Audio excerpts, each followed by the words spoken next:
we have time for this one last question in the back. Well, I have kind of two things I want to say. One is about the palette of critic, or just taste in general. And I like what you said about, they've watched all the Criterion collection, but also they're, sit here and talk about the Watchmen and whatnot. I think it's good to have that diversity and broadness because, I mean, it's the film genre. It's not a particular piece of the genre. But I think what's also important when you think of any form of art, you're also dealing with culture, and I think it's important to have a palette that has a taste of literature, of visual art, of audio, of, everything, all of the senses. Because when you're dealing with film especially, you're dealing with a bunch of senses. And I have I guess the second part of this is I have a really hard time with, stars or ratings 1 through 10 or whatever. I want a description. I want to see where the connections come from. And I think that takes a whole lot more than just sitting down and watching movies. And I think that's important. I think that is being lost. And, it is the consumer's responsibility, unfortunately, but it is also a financial responsibility for people who can, kind of judge, engage in, set the standard. And, I think that's something ethically that the writers need to take into account. Are you talking about what you like or dislike, or are you talking about what really is good, or what pieces of sort of thing is good? Get a full picture. Great film will still have bad parts to it.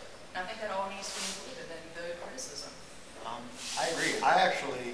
To me, the most boring part of my job, I'm sorry, I feel, okay, I'm dominating the conversation, and that's rude. I find consumerism, like, go see this, don't see that, I think that's the most boring part of my job. I would much rather talk about themes and how it connects to other films. I posted my new Moon review a few hours ago. I talked about how silly it was, which was expected, but I spent the other half of the review talking about how offensive I found it, and the kind of message it's sending to young women about to have a protagonist who's entirely reactive on the men in her life.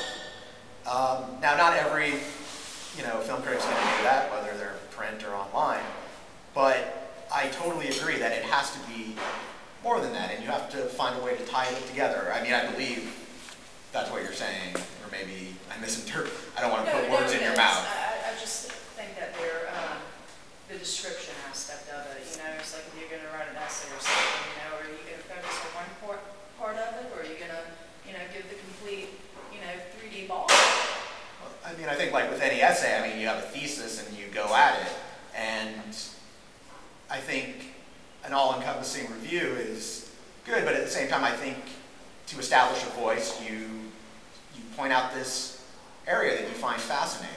And sometimes a film will, you'll love everything about it, from cinematography to the soundtrack, but at the same time, you look at one side of it, and that's not the only side, but that's the side you want to focus on. Or at least, that's where I'm coming from. What about placement in film? How so? What about the placement? You're talking about context, like where context. it fits in. Oh. Or, that's where the role of a critic really sells. That's the idea, right? Where does New Moon fit in to the vampire werewolf genre? Where does it fit in to the teen coming of age genre, and then where does it fit in the overall genre of cinema, right? So it might be a great within its context, but it's not going to hold its own against some of the great other films, or it may not even hold its own in its genre. Oh, absolutely. When you just keep seeing movies. So, the werewolf effects in New Moon are really good. And I think part of the reason for that is the director, Chris Weitz, directed The Golden Compass, which there's not a single real animal in that movie.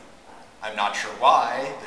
There are cats in the movie and animals you train. Hard to work with. Yeah, but he understood how to animate them realistically, which benefited him in this film. Now, obviously, that's came out 3 years ago, so it's not reaching way back.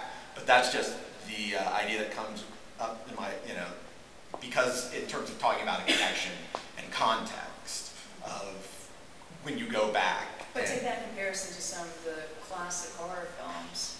you know? No, I mean, absolutely. they might not have the visual effects, they might not have bells and whistles, but there's some great movies.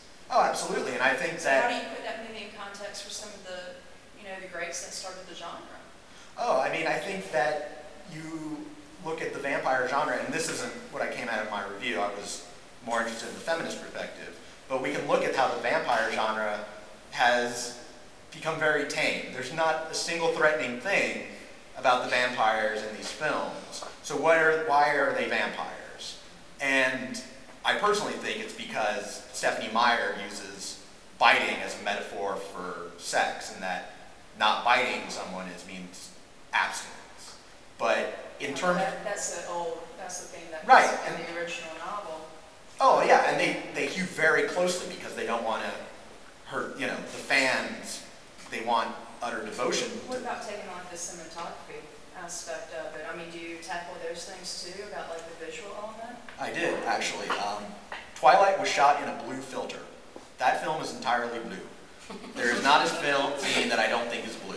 It makes the human characters look pale, and the vampire characters look just, you know, completely white. Now, that was a choice, but I thought it was very boring, and it just made when you make the film all one tone. New Moon actually has, I think, far better cinematography, and it manages to capture the mood of a scene far better than the color blue. Well, I found this extremely illuminating. I don't know if we got anywhere solving the dilemma of the future of criticism per se. But I did want to thank Matt and Tim for your time. It is time for us to wrap up. The screenwriters have already retreated to their little cave back there. So if anybody's here for a screenwriters group, join in. And otherwise, thank you all so much for coming out. Collider.com, Pace Magazine. Subscribe if you're not a subscriber. You get a free CD with every edition. It's not free because you're paying for it, but it's a free bonus with every issue. It's a great magazine. So.